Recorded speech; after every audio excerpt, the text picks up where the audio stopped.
कराची में एक और सानहा गुल प्लाजा में लगी आग 33 घंटे बाद मुकम्मल तौर पर बुझा दी गई। मजीद 8 लाशें निकाल ली गई। आग से फायर फाइटर समेत 14 अफराद जाँ बहक, 30 जख्मी। गुल प्लाजा की 1200 दुकानें राख के ढेर में बदल गईं।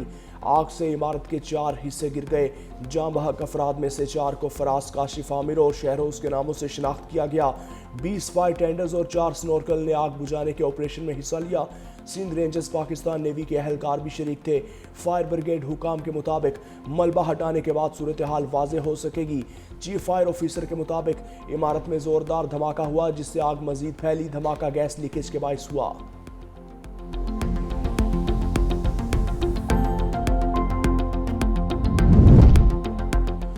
मोटरवेज और हाईवेज पर छाए धुंध के बादल छट गए। हद निगाह में बेहतरी के बाद तमाम मोटरवेज पर ट्रैफिक बहाल। इससे कबल मोटरवे M2 लाहौर से कोट मोमिन, मोटरवे M3 फैजपुर से दरखाना, M4 गोजरा से मुल्तान, M5 मुल्तान से जाहिर पीर तक बंद रहा। लाहौर से आलकोट मोटरवे M11 पर भी ट्रैफिक मुअत्तल रही। तर्जुमान मोटरवे पुलिस के मुताबिक कौमी शाहराह पर टुकड़ियों की सूरत में धुंध मौजूद है जो दौरान ड्राइविंग इंतहाई खतरनाक हो सकती है। शहरी बिला जरूरत धुंध में सफर से गुरेज करें। आज से 23 जनवरी तक पंजाब के बेशतर अजला में बारिशों का इम्कान। मरी गलियात और दीगर पहाड़ी इलाकों में शदीद बर्फबारी की पेशगोई। PDM में पंजाब ने अलर्ट जारी कर दिया। मुतल्लिका महकमों को अलर्ट रहने की हिदायत। PDM में पंजाब ने तमाम इंतजामात मुकम्मल कर लिए। एमरजेंसी कंट्रोल रूम्स 24 घंटे फाल। मरी में सयाहों के लिए फैसिलिटेशन सेंटर्स कायम। आवाम को गैर ज़रूरी सफ़र से गुरेज और एहतियाती तदाबीर पर अमल की हिदायत।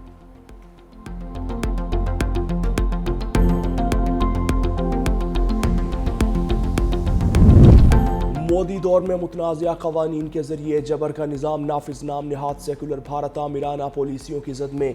DW के मुताबिक गैर कानूनी सरगर्मियों की रोकथाम के कानून के तहत बगैर मुकदमा परसों कैद मामूल बन गई। दिल्ली फसादात में उमर खालिद और शजील इमाम 5 साल से जेल में बंद।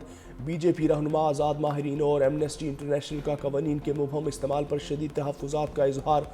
मकबूजा कश्मीर में कौमी सलामती के नाम पर रियासती जुल्म जारी। तज्ज़ियाकारों के मुताबिक मोदी हुकूमत मुतनाज़ा क़वानीन को अक़लियतों के खिलाफ हथियार बनाकर न सिर्फ आज़ादियों को कुचल रही है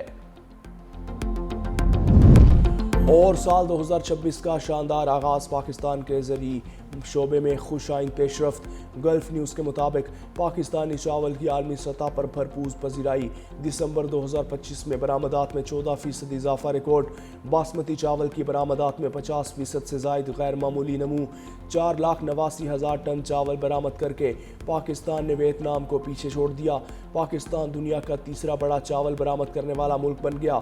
मुत्तहदा अरब अमारात, चीन और अफ्रीकी ममालिक में पाकिस्तानी बासमती के मयार और मुसाबकती कीमतों ने आलमी एतमाद को मजीद मजबूत किया। ट्रंप का ईरान में एक बार फिर क़यादत की तब्दीली का इशारा। कहा, ईरान में नई क़यादत तलाश करने का वक्त आ चुका है।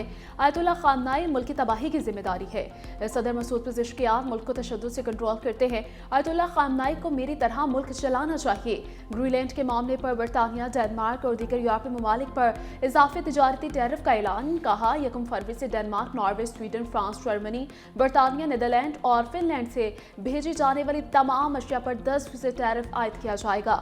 1 जून से ये शरह बढ़ाकर 25% कर दी जाएगी। टैरिफ इस वक्त तक बढ़े रहेगा जब तक ग्रीनलैंड के मुकम्मल और हतमी हुसूल से मुतालिक कोई वायदा तय नहीं पा जाता।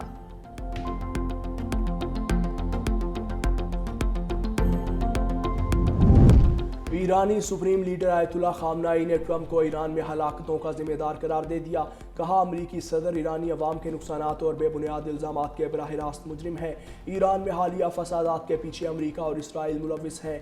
ईरान में पुरअमन एहतजाज बाद में पुरतशद्दुद कार्रवाइयों में तब्दील हो गया। अमरीकी और इसराइली खुफिया इदारे मुल्क में फसादात फैलाने के लिए सरगर्म रहे। ईरानी वज़ारत ख़ारजा ने दावा किया कि तशद्दुद और दहशतगर्दी में इसराइली किरदार के नाकाबिल तरदीद शवाहिद हैं। अमरीकी और इसराइली हुकाम के बयानात तशद्दुद पर उकसाने का वाज़ेह सबूत हैं।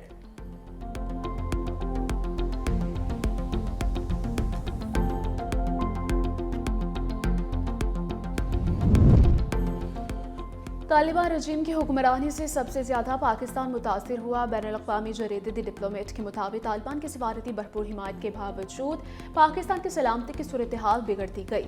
अफगानिस्तान में TTP, अल-कायदा, दाइश खुरासान के दहशतगर्द बदस्तूर सरगर्म हैं। अफगान सरजमीन मुसलसल पाकिस्तान के खिलाफ दहशतगर्दी के लिए इस्तेमाल हो रही है। अफगानिस्तान से होने वाले सरहद पार हमलों में कलदम तहरीक तालिबान पाकिस्तान के दहशतगर्द सबसे ज्यादा मुलव्वस हैं।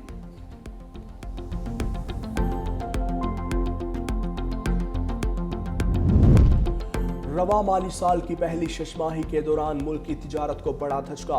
पाकिस्तान के बड़े शोबों की बरामदात गिर गईं। सरकारी दस्तावेज के मुताबिक ग़िज़ाई अजनास की बरामदात में 40.29% कमी। दस्तावेज चावल की बरामदात में 49.90% कमी रिकॉर्ड। सब्जियों की बरामदात में 36.80% कमी हुई। मकामी खुश्क मेवाजात की बरामदात में भी 63.78% तक कमी रिकॉर्ड। टेक्सटाइल बरामदात में 0.90% का मामूली इजाफा हुआ। टेक्सटाइल बरामदात का हजम 9 अरब रुपए है। खैबर पख्तूनख्वा के तमाम सरकारी स्कूलों में पश्तो बतौर लाजमी मज़मून करार। तमाम स्कूल में दूसरी जमात का पश्तो पढ़ाना लाजिम होगा। स्कूल सरबराहान पाबंद, खिलाफ वर्जी पर इदारा सरबराह और DEO जिम्मेदार होंगे। महकमे तालीम ने हिदायत पर सख्ती से अमल दरामद का हुक्म जारी कर दिया। नौशहरा, बिब्बी और जहांगीरा को स्कूलों को खुसूसी हिदायत जारी कर दी गई है।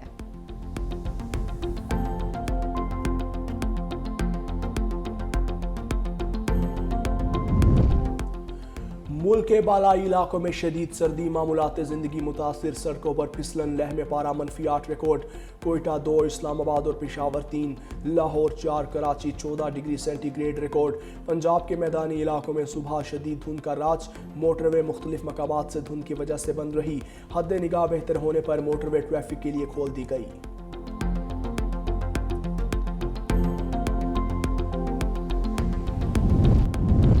खित्ते में भारत की नाम नेहाद बालादस्ती नाकाम। इंतहा पसंद हिंदू तवा पॉलिसियों के बाइस मोदी सरकार आलमी सतह पर सिफारती तन्हाई का शिकार। बांग्लादेश और म्यांमार भी भारतीय हल्का असर से निकलकर पाकिस्तान और चीन के करीब हो गए। माहिरीन के मुताबिक भारत का इलाकाई क़यादत का ख्वाब चकनाचूर हो गया। पाकिस्तान अमन व इस्तेहकाम में मुअस्सर किरदार के तौर पर उभर रहा है।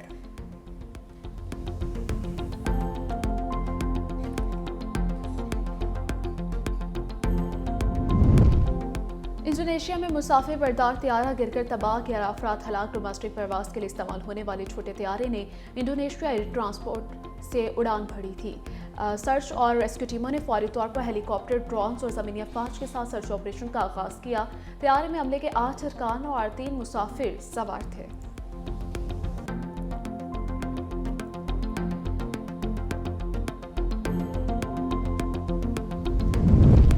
मलेशिया के वज़ीर आज़म साबिक अफ़गान वज़ीर आज़म गुलबदीन हिकमतयार की अयादत के लिए अस्पताल पहुँच गए। अनवर इब्राहिम ने गुलबदीन हिकमतयार की अस्पताल की तस्वीर लगाते हुए लिखा कि मुझे अपने देरीना दोस्त गुलबदीन हिकमतयार से मुलाकात का मौका मिला।